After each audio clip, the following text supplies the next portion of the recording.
आइए आज आप सब सुनेंगे माघ मास महात्म्य कथा में 8वें अध्याय की कथा। तो बोलिए प्रेम से भगवान विष्णु की जय, माता लक्ष्मी की जय। यमदूत बोला कि हे वैश्य, तुमने उत्तम प्रश्न पूछा है। तुम इस समय पाप रहित हो, दूसरे की सेवा में तत्पर होते हुए भी प्रेम पूर्वक तुमसे यथा बुद्धि कहता हूँ। सुनो, सब आवश्यकताओं में कर्म, मन और वाणी से जो सदैव दूसरों को दुख नहीं देते, वे यमलोक में नहीं जाते।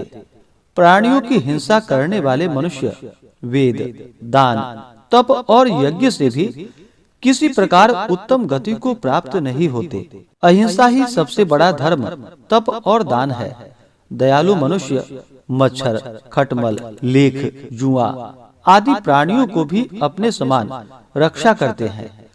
ऋषियों ने कहा है कि ऐसे मनुष्य जलते अंगारों से व्याप्त दुर्गम पथ को और भूतों प्रेतों की तरंग वाली यम यातना को नहीं देखते। जो मनुष्य अपने जल तथा थल के प्राणियों को भोजन के हेतु मारते हैं, वे कालशूत्र नामक नरक में दुर्गति को पाते हैं और अपने मांस का भोजन तथा पीव लहू पीते हैं और औंधे मुंह पांव की कीच में डाल दिए जाते हैं।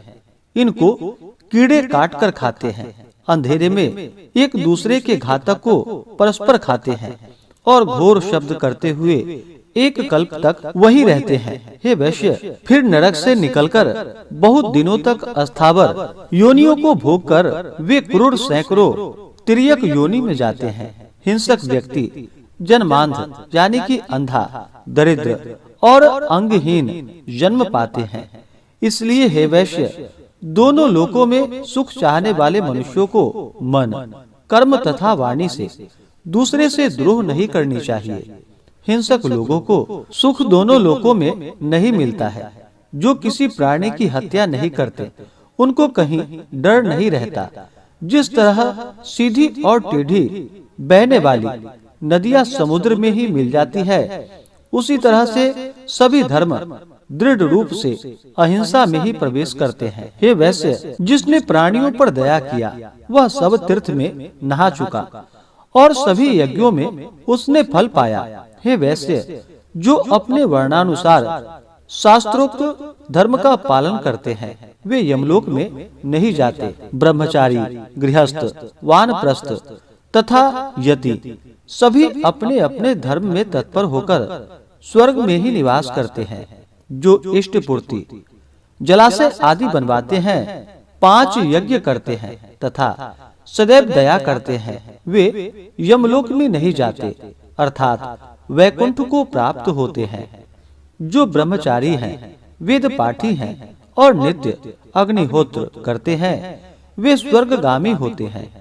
जो दीन वचन नहीं बोलने वाले सूरवीर, जो शत्रुओं से लड़ाई में मरते हैं, उनका वास सूर्यलोक में होता है। हे वैश्य, लूले, लंगड़े, बाल वृद्ध, अनाथ, शरणार्थी, ब्राह्मण तथा गरीब का पालन पोषण करने वाले स्वर्ग में सदा आनंद पाते हैं। कीचड़ में पड़ी गाय को तथा ऋषि ब्राह्मण का कल्याण करने वाले, गाय को चारा देकर सेवा करने वाले, बैल की पीठ पर नहीं चढ़ने वाले वैकुंठवासी होते हैं।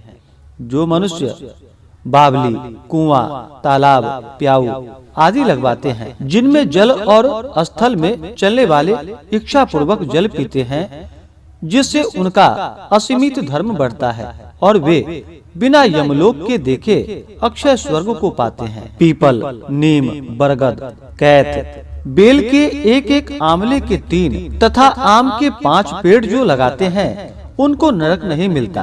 5 वृक्ष लगाने से अच्छा 10 मंजिल का घर नहीं, क्योंकि पत्ते, फूल, फल और मूल से पितरों का भली प्रकार तर्पण होता है। मार्ग में धनी छाया वाले लगाए हुए वृक्ष अग्निहोत्र स्त्री तथा पुत्र से भी विशेष फल देने वाले होते हैं। जो मनुष्य वृक्ष लगाता है, वही दानी तथा सदैव आनंद करने वाला होता है। अच्छी छाया वाले फल तथा फूलों से युक्त मार्ग में लगाए हुए वृक्षों को जो मूर्ख काटते हैं, वे चिरकाल के लिए नरक में निवास करते हैं। हे वैश्य, जिस घर में तुलसी का वृक्ष रहता है वह घर तीर्थ के समान है, जहाँ यमदूत निवास नहीं करते। तुलसी बोने वाले के पीत उसकी सुगंध से देवलोक में उतने ही हजार वर्ष रहते हैं जितने बीज और दल इनमें होते हैं। नर्मदा तथा गंगा में स्नान तथा तुलसी दल का स्पर्श, यह तीनों बराबर है। तुलसी की सेवा करने से वाणी, मन तथा शरीर से किए पाप नष्ट हो जाते हैं। हे वैश्यवर, हर एक पक्ष में द्वादशी के दिन ब्रह्मा आदि भी तुलसी की पूजा करते हैं।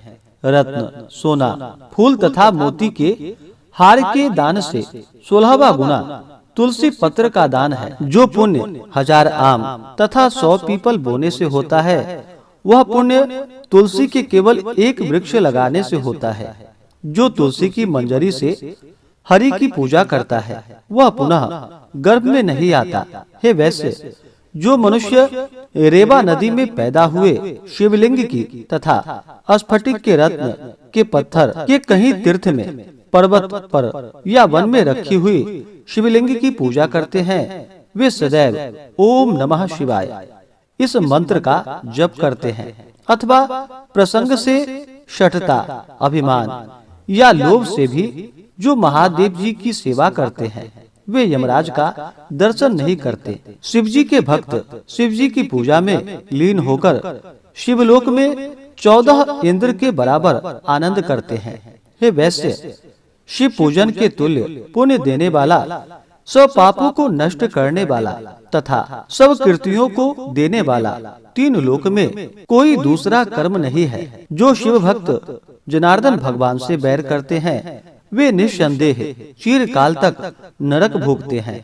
दान, अन्न, फल, जल शिव निर्माल्य को भी ग्रहण न करे, उसका उल्लंघन न करे, परंतु सबको कुएं में फेंक दे। जो मनुष्य मक्खी के पैर के समान भी शिव निर्माल्य लेते हैं, वह कल्पांतर तक नरक में पड़ता है।